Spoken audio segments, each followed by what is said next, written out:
All right, cool. So thank you so much all for joining me here for the Telling Your Story workshop, Making Sense of Your Life Through Story Writing and Death Contemplation. Again, my hat goes off to all you UK folks across the pond. It's 4 o'clock in the afternoon here, but it's 11 o'clock for you guys. And so I'm privileged and honored that you're here today.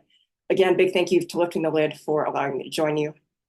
And with that said, let us dive in. I hope the meeting chat isn't in the way. I'm just going to put that over there. Okay. Please. Okay. So before we jump headfirst into this workshop, I just wanted to give a quick agenda of what we're going to be covering. So there'll be a really quick overview, a brief introduction about me and how I kind of came into this work. And then we'll talk about the importance of death contemplation. And I'm really excited to be talking to a room full of fellow deathies. I probably don't have to lecture on that part too long. And we'll also dive into the importance of telling your stories and how that can help us and benefit us in so many different ways. And near the end, we'll have a couple story prompts and flash writing meaning like you have 5 minutes to answer a prompt. No pressure. It's just really meant to get your juices flowing in case you don't think you have any stories to share. So my name again is Niki. I'm a death doula, a writer, a grief guide, and in December, actually, I will be a certified guided autobiography instructor. Now, all of these things have something in common, and that is the listening and the telling of stories. I really, really love stories, if you can't tell. I love listening to them, and I love writing them. I came to death work in 2019 after a career crisis, which quickly turned into an existential crisis. I was like plagued all the time by the question, is this all there is? Like I did everything I'm supposed to do. I got a job in marketing, graphic design, and I'm just miserable. I'm just gonna do this every day until I die. This really sucks. So there was a lot of angst around that for a good year or so, but I did eventually kind of work through it through some of my pivotal stories. So fast forwarding a little bit, in 2022, I spent the summer hiking 900 miles on the Appalachian Trail. For those of you who don't know, the AT is this 2,100-mile footpath that runs from Georgia in the south of the states up to Maine in the northeastern corner of the states. And so that hike was really, really formative in shaping who I am today. And it was so impactful that I'm writing a book about it. That's the whole like author in progress thing. And the funny thing is, when I started writing that book, I actually realized that I also had to tell the story of how coming to death work back in 2019 really kind of saved my life. It really halted this return that I was on my way to going down, like depression and listlessness and futility. And so all of that stuff is mingled for me. And in writing both of these stories, I'm learning things about that process and that journey that I did not know when I was living it. I think that's a pretty typical reaction, right? We don't know our stories until we look back. And so I wonder if maybe the same is true for some of you. Maybe you all have stories of your own that are really formative, but you maybe haven't identified them yet or haven't given them the space to let them come forth. And then, of course, if you do think that you're one of those folks, I run into them a lot, who thinks that they don't have any kind of cool stories or any unique perspective to share. Like I said, at the end of this workshop, there'll be some time for writing prompts and some questions that hopefully will poke at those stories that are hiding. All right, so I've essentially kind of distilled down the whole point, the whole thesis of this workshop into this, which is telling your stories helps you understand your past, and death contemplation helps you clarify your values and plot your future. One looks backwards, so telling your story, you're looking back at your life. And then one looks forward, looks into your future, looks into your death, which, hopefully is far away. But they both work hand in hand to give you deep insights into who you are as a person and what you value most and the things that matter crucially to you at your core. This is a great quote by, I'm sure a lot of you folks are familiar with Frank Ostaseski. I always say this guy's name wrong. I am one day closer to my death. How will I live this day? I always thought this was a great kind of tee off into the realm we're about to dive into. So let us begin with death contemplation. And like I said before, I don't think I need to describe to this crowd too much how important this is. But no matter where we are in our death conscious journey, whether we're doulas, whether we're grief workers, whether we're whatever, funeral directors and such, it's always wise, I found, to just constantly revisit these questions and to just kind of engage with this concept of our own mortality, right? Because we're people and we change. And so therefore our answers and the things that matter to us will also likely change as life goes on. The things that matter to me a lot, like 10 years ago or 5 years ago or 2 years ago, don't quite always matter to me now. So anyway, contemplating death helps guide us in a direction that is aligned with our values. It helps us uncover them. It forces us to acknowledge, of course, that we aren't invincible and that time is limited. And death contemplation, of course, will also help us stay grounded in the present moment and remember them in greater detail. It adds a sense of gratitude and gravitas. And by that, if that sounds a little weird to you, it means like when you realize and you engage with constantly the fact that death is an ever-present thing, that we're so fragile and so frail and so finite, you kind of walk through life a little differently, right? You view things with a little bit more appreciation and awe, like, wow, it's such a miracle that this is happening, or like my story is unfolding and I'm making all these choices that don't really mean something now, but down the road I could see how they can impact me. So just kind of holding that in our minds here is a good place to really begin. Another really important question that I personally engage with a lot, even though it's tough, is if I died today, I would regret what? And I'm sure we all can fill in the blank, and I'll kind of go through that in the next slide. But really, I invite you to contemplate this question with me. And it can be really uncomfortable. But what it gets at is something important. I've found that for me, this question gets at my unaddressed or kind of ignored values, the things that matter to me that I've been ignoring. The reasons you might be ignoring them could be valuable. Like let's say your core truth or something important to you is like family, but you also have a harmful relationship with someone in your family and you've had to choose to like separate and hold them at arm's length. So that's like a valid thing that I'm certainly not trying to crap on right now.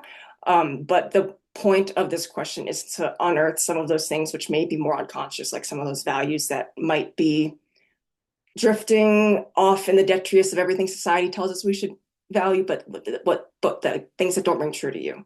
So that's what we're trying to get at with thinking about this.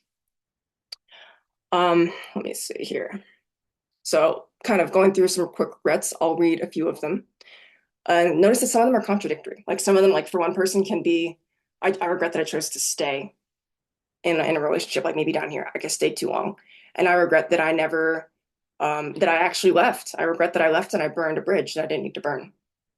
There's other regrets, like I regret that I didn't mend a relationship, or that I allowed myself to drift away from someone, or that I never traveled to sea. And all of these things, I mean, like, I know this sounds very depressing, but all these things, again, are getting at values, right? So if someone regrets never traveling to sea, maybe travel and exploration and newness was something big to them, but it wasn't something that they prioritized, for example.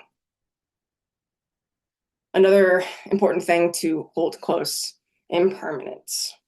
Everything we love, we will lose. This is from the Buddhists. They have this concept. And one day, I actually remember this a couple of years ago, I was pondering this. And I thought it was, again, just like really, really depressing. But when I was thinking about it, the other half of like maybe this statement hit me like a truck. So basically, impermanence, everything we love, we will lose. But the other half of that question is, so what will you do about that? Life is fragile, time is limited, and death reminds us of these things. And so we're really being challenged here. Like, what will you do with the knowledge that everything is going to eventually go poof? We're all going to be dead. Everything we love, we're all going to be dead. How will knowing that shape our actions today and shape our actions in the here and now? So here's some prompts that I would love to encourage you to pop into the chat if you're so inclined. Consider the following. What would you want to be remembered for? And then in that kind of vein, what kind of concrete actions are you taking to help you be at peace when it comes to die and help you kind of be remembered for that thing that you want to be known for? If you feel comfortable, like what regrets would you have if you died today? What 2 words would you use to describe yourself? And then what 2 words might your closest loved ones use to describe you at your funeral? Is there a significant gap? I'll take a few minutes and see if anyone wants to share. And I will, oh, I see Karen. I want to be remembered for being a contribution to others. I love that. I know for me, something I was going to share while we're just kind of waiting for you guys to percolate on these concepts is my thing is I want to be remembered for being like someone who loved deeply, someone who lived in alignment, someone who was of service. Similar to you, Karen. And so to the note of like loving deeply, when I think about what concrete actions, because we have to take concrete actions to actually be known for these things, otherwise they're just wishful thoughts off in the ether. I'm known in my friend group as the one who writes letters. They're like really sappy letters. And I give them to my friends and I say, like, I love you, you're awesome. Here's the reasons why you're so cool. And I do that because I don't really see the point of feeling those things about people that I love and just not telling them. So, not that I'm doing that in this transitory way of, oh, they're going to remember me as a loved one because I did this, but because inherently doing that action and showing them that I love them will help me be remembered as inevitably someone who, anyway, you get the point. Let me see. Ooh, let me see. We've got options here. Elizabeth says, my two kind words would be kindly and mischief. I love that. That's so cute. Kindly and mischief. Those are like almost dichotomous, but really cool. Jess, oh my God, they're coming in quickly. Jess here says, I want to be remembered for having the courage to be myself. Oh, that's a really good one. That's a really good one. That's a hard one too. Like it sounds so easy to say it, but having the guts to do your own thing, and sometimes that means going against the tide. That's a huge, hard ask. Karen again mentions that I do regret not making better decisions regarding my finances when I was younger. Ah, that's also very important. And as someone who is technically the younger, a good reminder for me to not be silly about my money. Elise, I don't know if I pronounced that right. I probably didn't. I want to be remembered as someone who was kind, generous, and deeply nostalgic. Those are all really good. Sorry, I sound like a broken record, but like this is my genuine reaction. I love this. Kind, genuine, kind, generous, and deeply nostalgic. Yeah. Nostalgic, like bittersweet, like someone who values the past. Helen, I want to be remembered for taking advantage of opportunities like being kind, traveling, showing people I love them. Yes. Awesome. Michelle, I want to be remembered for making people smile and for being strong. And oh my God. And then oh my gosh. Sorry, Shifra. I love the pronunciation guide. Thank you. I hope I'm remembered for making my kids feel loved. You know, that I left people feeling good. Awesome. These are all great. And so my challenge to you guys all would be for the folks who are saying, oh, I want like answering the question of I want to be remembered for blankety blankety blank. The question now is, what are you doing today to be remembered as someone who is making people smile and for being strong and for traveling and being kind? And again, like I'm gonna maybe address an elephant in the room of when I've done these exercises before, people have said, well, people are going to remember me the way they want to remember me. And we can't change the subjectivity of people's minds and the perceptions. And yes, I want to acknowledge that's 100% factual. We can't change the way people perceive us. Like we could be friggin' angels and people can still think like you're the devil. Like you're dead. I'm dead and now everybody just hates me because whatever. Because that a distorted opinion or something. I did my best. We're not really trying to focus on that aspect. I mean, it's a reality, but the point of like this contemplation exercise is like in an ideal world, what can you do to influence how people think about you? Let me frame it like that. Let me revisit some of these in the chat. Annie, I want to be remembered for being the person who brings people together and creating community. That's so like unique and awesome. We need so much of that right now. Seriously, I hope you're plotting and making plans for that. Ashley, I want to be remembered as someone who left or who people felt safe and comfortable with. Victoria. Ooh, Victoria, I want to be remembered for taking the time to talk to people and listen to their story. Yes. Yeah. People, again, we really need folks like you, Victoria, who listen because listening is in short supply sometimes. Sarah, I want to be remembered as someone who has always aimed to choose courage in spite of the circumstances. Yes, it's a big one. There's so many good answers here, guys. Concrete actions from Elizabeth. Engaging in practices that humble me and make the words spill from the center of my heart. Wow, that's beautiful. Elise again, concrete actions, staying on the path of waking up. Yes. I remember to be in each moment with a newness, freshness, and not knowing. I love the tangibility of that. That's awesome. Not just fluffy. We're talking real stuff here. You guys are great. Okay. I'm gonna move on, but we can always revisit some of these shortly. Let me just check my notes and check my time. Okay. So many good answers, guys. I love this. So rich, so beautiful, so authentic. I really I'm inspired in all. All right, to wrap up the death contemplation portion, I have this quote from Ernest Hemingway, who says, "A person dies two deaths, once when their body dies and once when their story dies." Let's not let that become us, shall we? That's kind of the point of this workshop here. When we tell our stories, we leave that story behind as our legacy for others long after we're gone. And in that small way, we too can live on. So that is a very appropriate segue to our next part here, the telling your story aspect. So telling your story, you're looking behind, right? We just spent all that time talking about looking forward and imagining your death and what people would say, right? But now we're pausing that and we're actually going back in time. We're considering the importance of telling our stories, including the wealth of psychological benefits that it holds. So one thing to clear up, telling our stories isn't necessarily the same thing as an autobiography, though people can use them interchangeably or get them confused. Autobiography is typically a structured, like factual documentation, and it will cover from your birth to your present day. It's not very episodic. Autobiographies can be helpful, so I'm certainly not dissing that. But it's not the heart of telling a story, right? You don't necessarily need to go from birth to today to get at your most pivotal formative stories. In fact, I almost want to argue or posit that telling a story in an autobiography in such a length, it almost requires like a high level overview. It doesn't always allow for the deep down nitty gritty, right? And that's what we're trying to get at here. So, when I'm saying the word telling your story, I'm really meaning more like slices of your life, episodes, like memoir-esque, not necessarily a whole top view. When you write, it helps make sense of your life and everything that happened. It empowers you to act on the values that you uncover as you're looking back and writing it all down. It kind of sinks into your brain in a different way. Also, writing helps you make you aware that you're living today instead of the stories that you're writing tomorrow, or the stories of your legacy after you're dead and gone. So it's kind of sobering, right? With that knowledge, writing your story asks you, how then will you live today so that the stories that you're writing today will be impactful tomorrow? Telling our stories also offers connectedness in our disconnected world. I think some of you in the chat were talking about like fostering communication and community and listening to people's stories. And again, that's just so needed right now. We're all in unfolding stories, according to this one doctor that I was researching, Dr. Lisa Rankin. She practices integrative medicine in Mill Valley, California. She says that we're all existing inside of unfolding stories, but so many of them go untold, which is why, again, that whole listening part that some of you were mentioning is so crucial.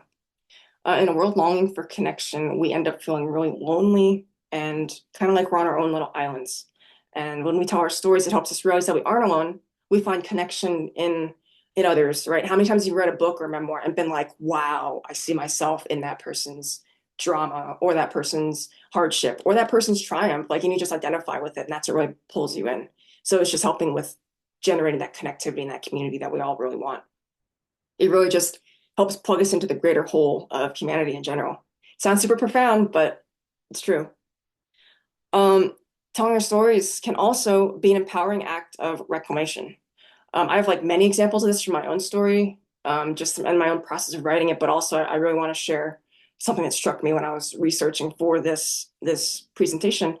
I came across this guy. He's named, what is his name? Tyler Boudreau, and he was a captain in Iraq. And he returned home in 2004 with like severe PTSD. It was so bad that I think his wife that the marriage ended over it. And so at first he was trying to make sense of his conflicted mindset by writing it. So he wrote a fictionalized account of his time in the war. That didn't help. Then he decided, I'm going to write a nonfiction detailed analysis of my time in the war. So maybe kind of like autobiography-esque. That also didn't help.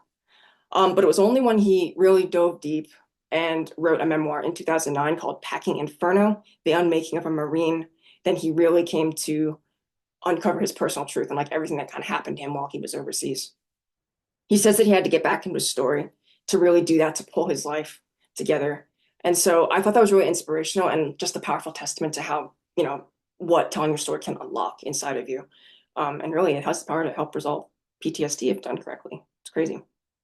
And lastly here, when you tell your story, you understand yourself better in hindsight. Again, like I mentioned, some of the things that I'm uncovering about myself as I write my own story about my trail hike and how death work helped me kind of get out of depression. Like I'm learning a lot about like, wow, I was really brave in some of those choices that I made. I didn't think it was a huge deal back then. I thought it was just survival. But I'm like, wow, that was kind of a big deal. So you can honor and respect yourself for things like that. So I'm saying all this stuff, and it sounds kind of maybe if you're like more skeptical, it might sound a little bit highfalutin, but I swear there is research to back me up. So Erik Erikson, I'm sure you might be familiar with him. He's the very well-known, renowned psychoanalyst back in the 1950s, and he's most famous for his 8 stages of human development. And these stages, in case again you're not familiar with them, is they go from like infanthood all the way through adulthood and then following up through death. One of the final stages occurring around age 65 is the 8th stage, and it's called integrity versus despair. He always has like blank versus blank in the title. And Erik Erikson says that this time between 65 and death is a time for looking back on your life, for gathering one's life experiences and kind of coalescing them into a cohesive narrative. And this process of gathering and reading and reflecting and looking back, he calls this integration. And then the other half of the name, so integrity versus despair, is despair. And so people risk, according to him, when they don't do this life story analysis. They tend to come into old age feeling like incomplete or like they have unfinished business. That's just things that he's found in his research. So he also says that like when you tell your story, this can lead to increased dignity and integrity. You can understand and defend your life's choices better when you tell them in this cohesive way instead of just being like fragmented, half remembered memories. You can find your, my mentor likes to call it this, you can find your life's soul thread. Like what about you has been kind of constant through these different episodes in your life? Like what kind of all binds it together? And at that, and in that essence, I believe is really the core of who you are. I also think that in this age of identity crises and just people feeling really lost, I feel like this work in telling your story and finding your soul thread and finding that why and your core is just so crucial to understanding the self better. And then, you know, in understanding yourself, you can do the good work.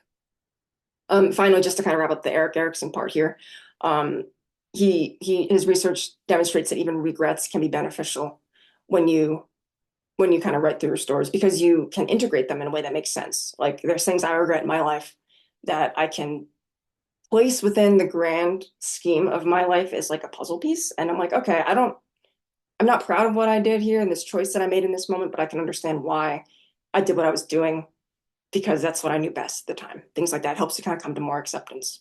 And then lastly, and also really important here, I know I've said like 65 and death. You don't necessarily need to be in the 8th stage to do this work.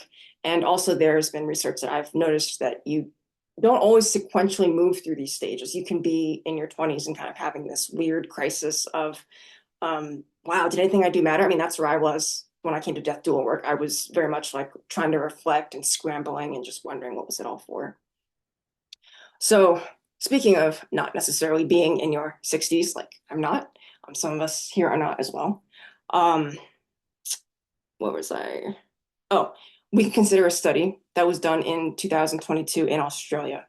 They got a group of 18 to 29-year-olds together, and they had those young people share 2 important memories in the context of like a group setting, kind of like what we're doing here. And then those young people were coached by the facilitators of the study to encourage elaboration of details. So they would ask things like, do you remember the sights and sounds? Just to kind of get at the more vivid recollections. They would be asked to identify their thoughts and their feelings surrounding these memories. So maybe they would ask, like, what was the most important about that experience for you? Or how might this experience have impacted your life in other ways? They were also asked about the positive effects that they felt because of these memories. Things like specific aspects of successful coping and adaptation, as well as the outcomes. And they were asked to describe experiences that were personally meaningful and why, and how this might affect their outlook of their future self. And then after the study was over, they came around and did like a post-study survey. I'm not really sure what the word is for that, but like a post-study, like a collection of data.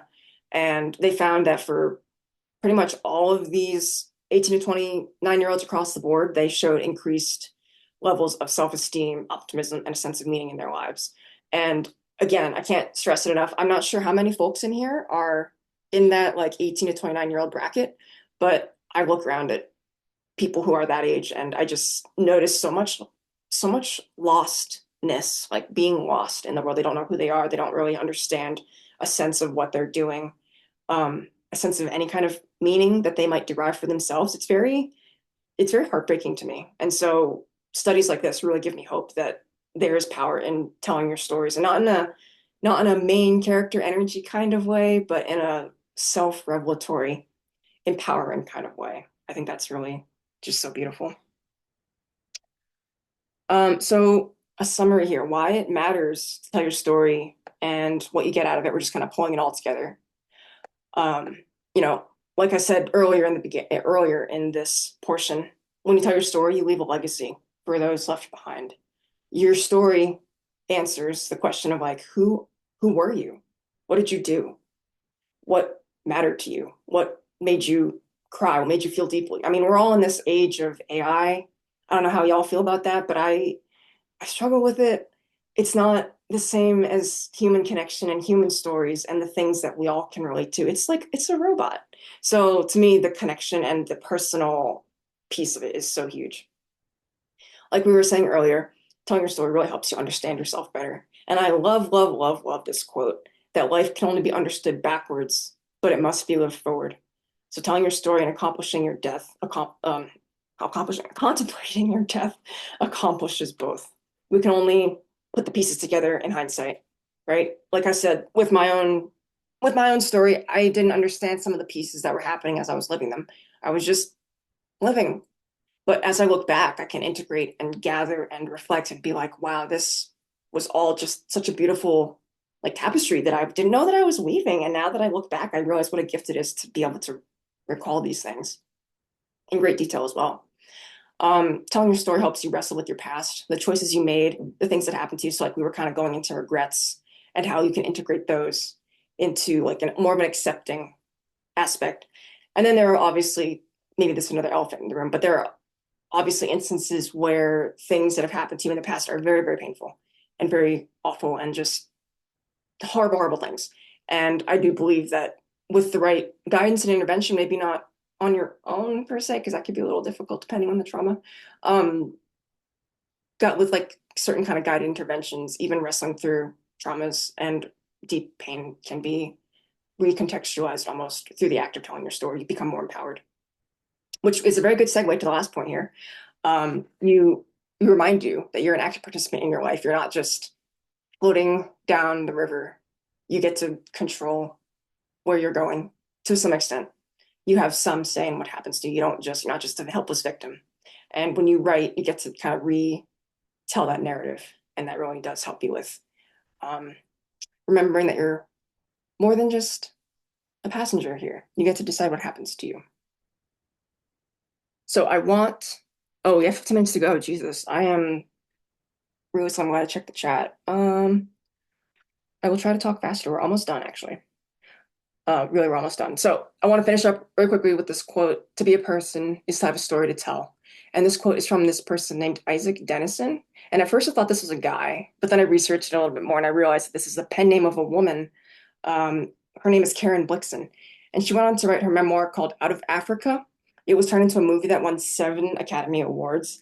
And this movie isn't about anything epic. It's not about anything crazy. It's about her job. It's about her job as her time managing a coffee plantation in Kenya. And some folks might think that sounds exotic. I mean, you and I think that sounds cool. But to her, she was probably just her job, right? People tend to be modest and they claim that they don't really have any kind of stories to tell. Like, who cares about reading about my dumb, stupid job, right? But what if the story that you tell about your nobody life becomes an award winner? Just some food for thought. All right, running out of time. I'm not going to read through these because these are just some story examples, and I think maybe the prompts might help spark some ideas here. Because now we're going to move into some actual writing. This is called flash writing, everybody. I don't know if you guys are familiar with it, but basically you have a very like unreasonably short amount of time to write based on a prompt. And the time limit's to encourage you to flow uninhibited with your words instead of self-editing as you write. It helps you kind of get at a more truthful and authentic exploration. So we're just trying to draw out some memories, trying to be succinct. You don't have to write a whole beautiful polished piece, but you can later if you want. So quickly, I'm going to set a little timer here. I know we're running a little short on time. And y'all can pick one of these prompts. I'm just going to set timer now. If you guys already kind of know what you want to write, so you don't have to just wait for me yakking. All right, so timer started. Um, yeah, branching points, significant turning points in your life. Why did this matter to you? How did it change you? Tell me. Write about one of your fondest memories or greatest days. On that day, the world was alive as never before. And tell me why. Write about how you hope to be remembered. I know some of you kind of already had a really beautiful start in the chat. If you want to choose this prompt and maybe like elaborate, that would be awesome. And then if you're comfortable doing so, regrets. Again, I know some of you kind of mentioned that already in the chat. So only if you're comfortable. Um, if you want to talk about regrets, you can do that too. And then something maybe more out of left field, something you're thinking about or worrying about too much. Um, oh, I see Natalie's having an issue with connection. I'm not really sure why. Yeah, we'll have a recording. I think we'll definitely do a recording since people are either expressing interest in that or apparently we're having connectivity issues. Karen, can you hear me? Like, has it been okay? Okay. I can hear you. It's been okay. Okay. Maybe just for some folks. That's been kind of cool. Thanks. Appreciate that, guys.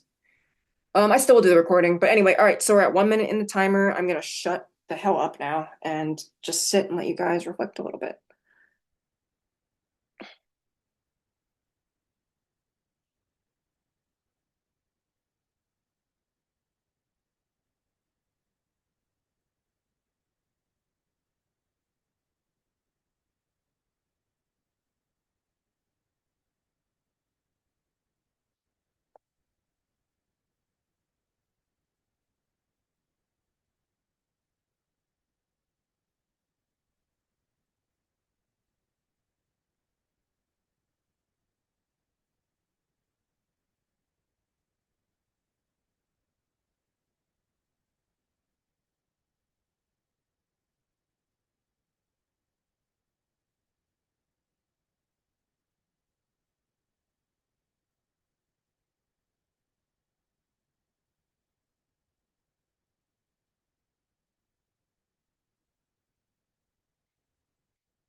Oh, Blossom Day.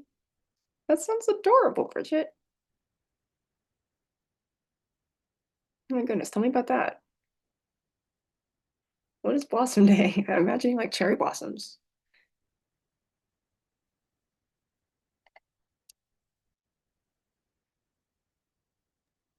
Karen, I don't know if you're writing or not, but this chat is awesome. I love the richness and uniqueness of all these different shares. Is there a way to like save the chat at the end of this?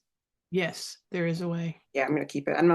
I think maybe, I'm not sure what I'm gonna do with it, but I'd like to have it. I think If you go maybe to I can the include it three here. dots, Hmm. the three dots next Okay. to the chat. Okay. I will try my darndest to remember to save that, and then maybe I'll like compile that with the deck when I share that with you guys.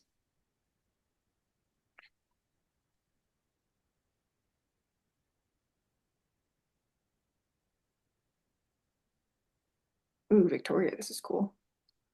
Yeah, if you guys want to drop in the chat, you're welcome to do that. If you want to like write down by hand in a notebook, that's totally amazing. If you want to share, there'll be a couple minutes after this to share if you'd like as well. But yeah, feel free to drop in the chat. So Victoria says a significant turning point in my life is becoming a funeral director and working with the dead and their families after being 20 plus years as an agent for hair and makeup artists in the fashion and music industry. Wow, that is quite a shift there, Victoria. I relate to that story very hard. Thank you, Karen, for the time uh, update. I am keeping an eye on that as well. We're almost done here, wrapping up pretty soon. I did have one more flash writing exercise, but I don't think we're going to get to it, so I'll just maybe give that to you guys as homework if you want.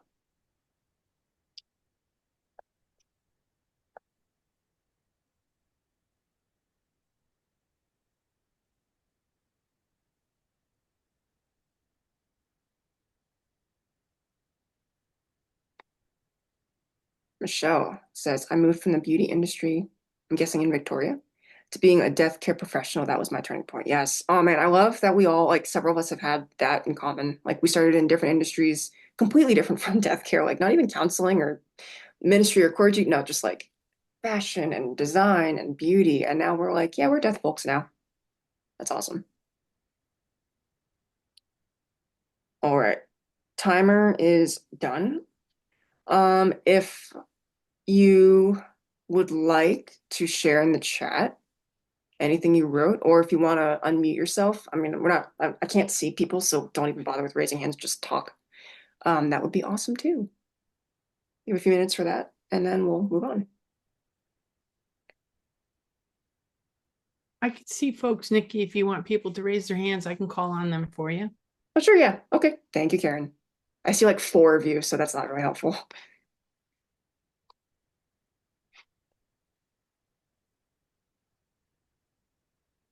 If we're shy, that's okay. I like Elise's comment here. Bridget's memory. Oh my goodness, now we're getting more.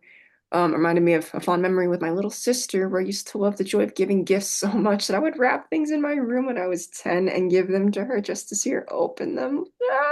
That's so cute. Ashley says a branching point for me was leaving behind my baking career without knowing what was next. Wow, that was brave. It was basically my entire personality for so long, and leaving it behind meant rediscovering so much of myself. Wow, dang. And navigating the disappointment of my family. Oh, a big one. That's really scary. Dang, Ashley. All right. Yeah, that's insane. Those are all really brave warriors here. I love this. The world needs more people like you. Seriously.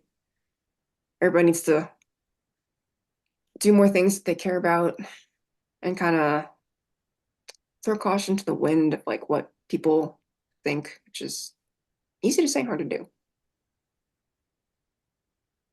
All right. As far as sharing light, it seems like everyone is choosing to do chat, which is totally awesome. But I'm just gonna move on so I don't take up too much extra time here. Feel free to drop it in chat if you still want to do that though.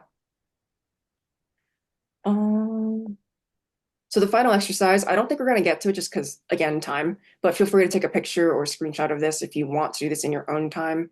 It's a super cool exercise. Um, I kind of think obituaries get a bad rap. Everybody thinks they're kind of morbid and dry, but they don't have to be cut and paste. They could be really rich and really unique to you.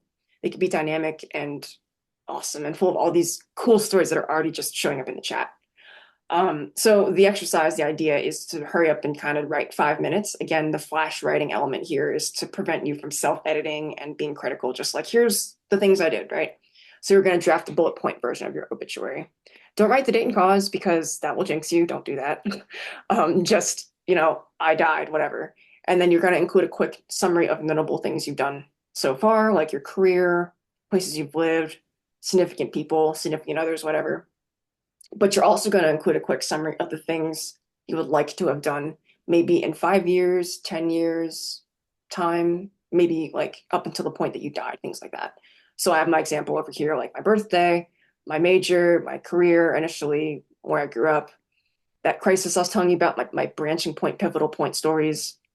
Um, and then there are some things that I haven't done yet, but things that I would like to have done again in like 5, 10 years time. So become a successful author, sell my book, publish my book, have a long and happy marriage. I'm not married yet, so but that's something I'd like to do before I die. Continue promoting the wisdom found within death work and continued serving as a death doula. And when you look back at something like this, basically like your birth, all the way up until hopefully a long time later when you die, you get a sense of like, oh, well, here's the things that matter to her, because you can kind of pick those out in the bullet points. Here's the like, I value marriage, I value family. So like that's something that's core to me. I value service. Like I was saying earlier, I would like to be someone who serves others. And so that's why I included serving as a death doula.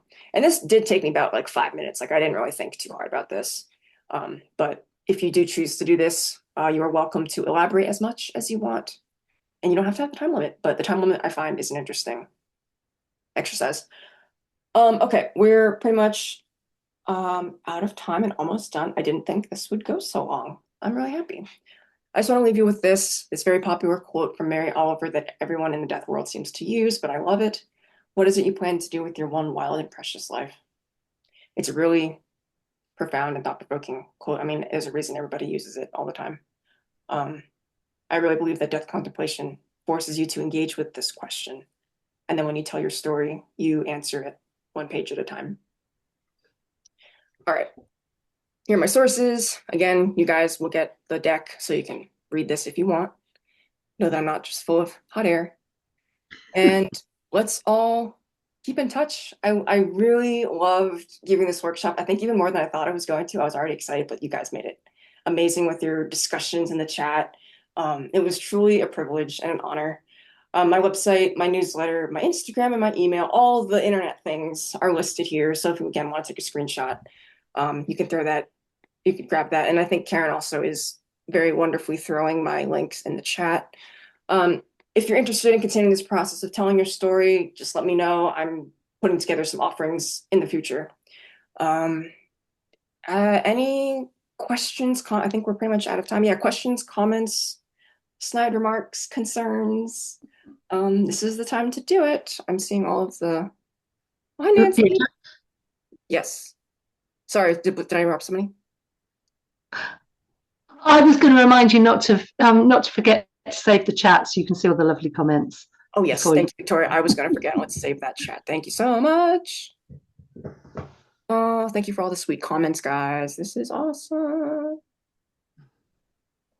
They didn't. Oh, I'm just looking. I'm like scrolling back while waiting for comments here. They didn't die. This Instagram account, which highlights untraditional real obits. Yeah, that's awesome. There's also a book called Obit. I forget who it's by, but I'm reading it right now, and it's um, really well written. The uniqueness and amazingness of the stories that are in there are very inspiring. Okay, checking the chat, checking the chat, checking the chat. Branching point. Oh, cool. It's Ashley's branching point. Awesome. I'm so glad you guys loved this. I was not sure how it'd be received, but I'm so grateful. I'm going to save the chat though, so I don't lose this. Save chat. Um, and I think with that, we're done.